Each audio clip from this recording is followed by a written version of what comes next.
ये movie real story पर based है, जिसमें आप लोग देखेंगे कि जब एक कपल बर्फीले तूफान से कार के अंदर फंस जाते हैं तो वो इस सिचुएशन का सामना कैसे करते हैं। सो मूवी स्टार्ट होती है और हमें बताया जाता है कि 2002 में एक अमेरिकन नोवेलिस्ट और उसका हस्बैंड नॉर्वे की तरफ ट्रैवल कर रहे होते हैं, लेकिन उनकी इस जर्नी में बहुत ही अनएक्सपेक्टेड चीज हो जाती है। यहाँ पर अब कार में जब नाओमी की आंख खुलती है तो वो देखती है कि कार में विंडो के बाहर बर्फ जमी है। उसका हस्बैंड मैट भी इसी दौरान जगता है और इसके बाद में वो दोनों लोग कार के डोर्स को ओपन करने का ट्राई करने लगते हैं। डोर बर्फ में स्टक होता है और जल्द ही दोनों जान जाते हैं कि वो दोनों स्नो के बीच में दबे हुए हैं। अभी वो इसको ज्यादा सीरियसली नहीं लेते हैं और मैट कार को स्टार्ट करके उसे आगे बढ़ाने की कोशिश करता है, लेकिन कार ठंड के कारण स्टार्ट भी नहीं हो रही थी। एक्चुअली पिछली रात में काफी तेज तूफान आया था, जिससे रोड पर कुछ भी विजिबल न होने के कारण मैट ने कार को साइड में पार्क करके यहीं पर रात बिताने का फैसला किया, लेकिन तूफान अभी तक होता है, जिससे आसपास का इलाका कार सहित बर्फ से कवर हो चुका है। अब जैसा कि नॉर्मल ऐसी सिचुएशन में होता ही है, तो यहाँ पर भी फोन में सिग्नल नहीं पकड़ रहा है और जल्द ही थोड़ा बहुत इन्हें रियलाइज होने लगता है कि वो मुसीबत में है।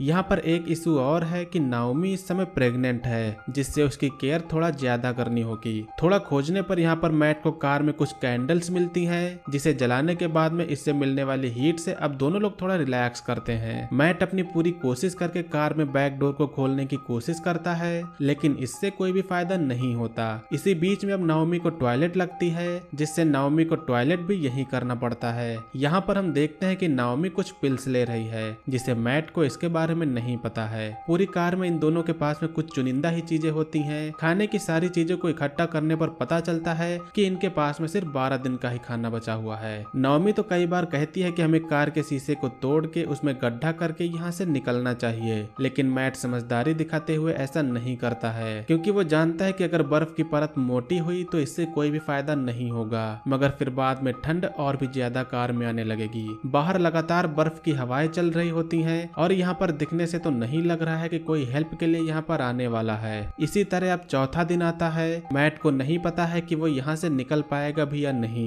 खाना भी उनके पास में इनफ नहीं है, जिससे मैट खुद कम खा के अपनी वाइफ के लिए इसे बचाता है, क्योंकि नाओमी को इसकी ज्यादा जरूरत है। पानी भी इनके पास में बस कुछ ही बचा है। अब बाहर तूफान तो थम गया है, लेकिन बर्फ इतना जल्दी गलने वाली नहीं है। नाओमी टाइम को पास करने के लिए अपनी राइटिंग कर रही होती है। उसने पानी की बोतल को ऐसे ही खुला छोड़ दिया था, जिससे जब मैट की आंख खुलती है तो हाथ में बोतल लग जाने की वजह से पानी गिर जाता है। इस बात से मैट को काफी गुस्सा आती है। वो नाओमी पर चिल्लाता है, लेकिन बाद में वो सॉरी भी बोलता है। अब एक रात जब वो सो रहे होते हैं तो बाहर से उन्हें किसी चीज की आवाज सुनाई देती है। दोनों लोग खूब तेज से बाहर हेल्प के लिए चिल्लाते हैं, लेकिन बाहर से कोई भी रिस्पॉन्स नहीं आता। अब इसी तरह होते होते 7वां दिन आ जाता है। बर्फ अभी भी नहीं पिघली होती है। नाओमी इधर अपने फोन के साथ में लेटी होती है, लेकिन उससे उतने में फोन नीचे गिर जाता है। अब नाओमी फोन उठाकर उसमें जब बैटरी डालती है तो वो देखती है कि अब फोन में नेटवर्क्स आ गए हैं। नाओमी जल्दी से अपने डैड के पास में कॉल करती है, लेकिन फोन कनेक्ट होने पर नाओमी तो पहले रो रही थी और जब तक वो कुछ आगे बताने वाली होती है तब तक फोन की बैटरी डेड हो जाती है। यहाँ पर ये उनकी लास्ट होप थी, जो कि वो अब ये इनकी खत्म हो चुकी है। अब 8 दिन बीत चुके हैं और 9वां दिन आता है। मैट ने अभी तक ठीक ढंग से कुछ भी नहीं खाया है। नाओमी उसे खाने के लिए कहती है, लेकिन मैट आई एम फाइन बोल के नहीं खाता।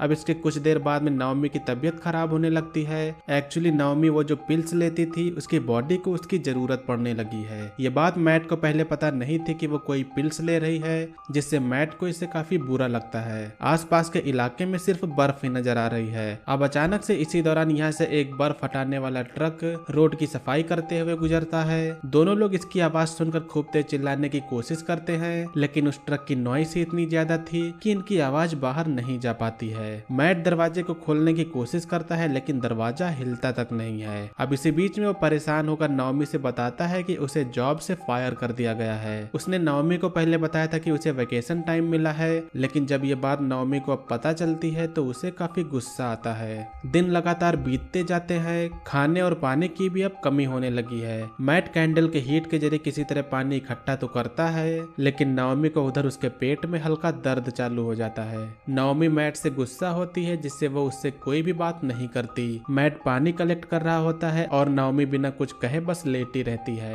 कुछ समय बाद जब मैट आराम कर रहा था तो नाओमी का माइंड यहाँ पर थोड़ा डिस्टर्ब हो जाता है। उसका माइंड आउट ऑफ कंट्रोल हो जाता है, जिससे वो कार की सीट के हेडरेस्ट को निकाल निकालकर पहले तो वो मैट पर मारने की सोचती है, लेकिन बाद में वो कार के शीशे को तोड़ देती है। मैट तुरंत जाग जाता है और जब वो नाओमी को रोकता है तो नाओमी उस पर भी हमला कर देती है। मैट जानता है कि इसमें उसकी कोई गलती नहीं है, वो हाइपोथर्मिया का शिकार हो गई है, जिससे मैट उसे जल्दी से पानी पिलाता है। अब कुछ देर रिलैक्स करने के बाद में नाओमी कहती है कि उसे लेबर पेन हो रहा है। नाओमी को अब यहाँ पर मैट के जरिए ही बच्चे को पैदा करना होगा। अब काफी कोशिश के बाद में नाओमी एक बच्ची को जन्म देती है। दोनों लोग बच्ची को देख के काफी खुश होते हैं और नाओमी जो मैट से गुस्सा थी वो भी शांत हो जाती है। कुछ और दिन बीत जाने के बाद में अब धूप भी निकल आई है और जल्द ही स्नो भी पिघलने लगेगी। नाओमी अपनी बेटी का नाम ओलिविया रखती है। इन दोनों को अब इस कदर की भूख लग चुकी है कि वो दोनों बस खाने के बारे में ही बड़बड़ा रहे होते हैं। मैट को बिल्कुल भी नहीं समझ में आ रहा होता है कि वो क्या करे, वो कैसे यहाँ से अपनी फैमिली को बाहर निकाले। इसी तरह अब 19वां दिन आ जाता है। अब तो मैट की हालत भी बेहद खराब होने लगी है, लेकिन फिर भी वो किसी चीज की चिंता किए बगैर अपनी फैमिली को बाहर निकालने की ही कोशिश कर रहा होता है। इधर ओलिविया काफी देर से रोए जा रही होती है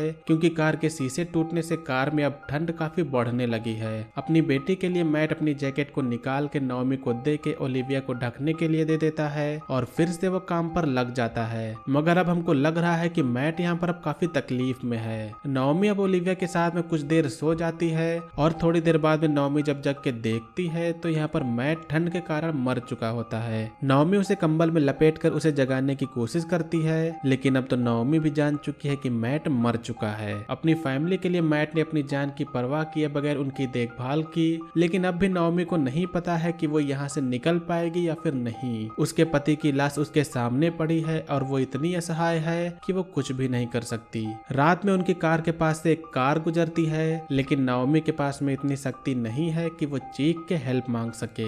यहाँ पर इतनी ठंड और भूख के कारण ओलिविया लगातार रोती जा रही होती है। नाओमी को अभी तक इतनी भूख लग चुकी है जिससे वो अपनी भूख को मिटाने के लिए उसी के ही डिलीवरी से निकले प्लेसेंटा को खाना पड़ता है, क्योंकि अगर वो कुछ खाएगी नहीं तो बेबी को भी वो फीड नहीं कर पाएगी। आज की रात नाओमी मैट के साथ में उसकी डेड बॉडी के साथ में कुछ पल बिताती है। दिखने से ही लग रहा है कि नाओमी अब हार मानने वाली है। अब 24वां दिन आता है। नाओमी सो के जगती है तो उसे कार के छत पर रोशनी दिखाई देती है। वो फिर कार के डोर पर जो प्लास्टिक लगी थी उसको देखती है तो वहाँ भी सनलाइट नजर आ रही थी। नाओमी वहाँ से उठ के कार के आगे वाली साइड में जाती है और फिर शीशे पर जो यहाँ पर बर्फ जमा थी उसे अपने हाथ से वो इजीली हटा देती है। उसे यहाँ पर अब बाहर नजर आता है, लेकिन बाहर भी सर्द हवाएं चल रही थी। लेकिन नाओमी बिना कुछ सोचे जल्दी से ये होल बड़ा करके अपने बेबी को बैग में डालकर इस कार से बाहर निकलती है। अब लास्ट में वो यहाँ से जाते समय मैट को थैंक यू बोलती है और फिर वो सर्द हवाओं में आगे बढ़ने लगती है, क्योंकि वो भी जानती है कि सिर्फ बैठे रहने से कुछ भी होने वाला नहीं है। उसके अंदर खड़े होने तक की भी ताकत नहीं बची थी, मगर हिम्मत करके वो आगे बढ़ती जाती है। आसपास यहाँ पर चारों ओर सिर्फ बर्फ ही बर्फ नजर आ रही थी। नाओमी को तभी यहाँ पर एक बोर्ड दिखता है जो 3 किलोमीटर जाने का साइन था। वो उसी डायरेक्शन को फॉलो करते हुए अब सीधा जाती है और कुछ दूर जाने के बाद में अब उसे होटल दिखाई देता है। नाओमी इसे देख के बेहद ही खुश होती है और अंत में यहीं पर इस मूवी का एंड होता है। अब लास्ट में हमें बताया जाता है कि नाओमी और उसकी बेटी को तुरंत हॉस्पिटल ले जाया गया, जिसके बाद में वो दोनों बिल्कुल ठीक होते हैं। कुछ एक्सपर्ट्स का मानना है कि इग्लू इफेक्ट की वजह से कार में वो इतने दिनों तक बच पाए। मैट ने अपनी कुर्बानी देके अपनी फैमिली को बचाया। हर पिता की मरते दम तक बस यही कोशिश होती है कि वो अपनी फैमिली की रक्षा करे, भले ही इसमें उसकी जान ही क्यों ना चली जाए। सो गाइस, ये थी 2020 की एक ट्रू इवेंट पर बेस्ड मूवी का एक्सप्लेनेशन। मूवी का नेम है सेंटीग्रेड। उम्मीद करता हूँ कि आप लोगों ने इस मूवी के एक्सप्लेनेशन को एंजॉय किया होगा। मूवी का एक्सप्लेनेशन अगर आपको पसंद आए तो वीडियो को लाइक करिएगा। चैनल पर अगर आप लोग नए हो तो सब्सक्राइब करिएगा। आज के वीडियो के लिए बस इतना ही, मिलेंगे अगली वीडियो में। तब तक के लिए बाय। जय हिंद, वंदे मातरम।